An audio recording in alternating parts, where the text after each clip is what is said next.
Le bilan des frappes russes sur Kiev s'alourdit, alors que Donald Trump intensifie ses attaques contre Volodymyr Zelensky et bloque les perspectives de paix. Actu Europe. Le 25 avril, le bilan des frappes russes sur Kiev s'est aggravé, atteignant désormais 13 morts et près de 90 blessés, marquant l'attaque la plus meurtrière contre la capitale ukrainienne depuis près d'un an.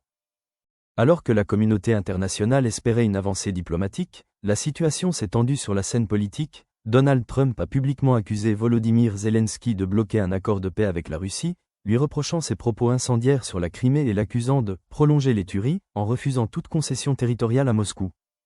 Sur sa plateforme Truth Social, Trump a affirmé qu'un accord avec la Russie était « très proche », mais que Zelensky devait désormais « conclure », ajoutant que « cet homme qui n'a pas les cartes en main doit maintenant conclure ».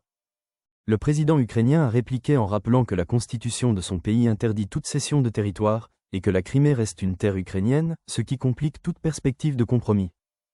Cette escalade verbale, combinée à la violence des frappes russes, accentue la pression sur les négociations et révèle la fragilité du soutien occidental à l'Ukraine, alors que certains alliés, comme les États-Unis, semblent désormais conditionner leur aide à des concessions majeures. Cette dynamique risque d'isoler davantage Kiev, d'alimenter la crise humanitaire et de rendre un cessez-le-feu encore plus difficile à atteindre dans un avenir proche. Commentez ci-dessous. N'oubliez pas de cliquer sur « J'aime » et de vous abonner pour suivre l'actualité en temps réel.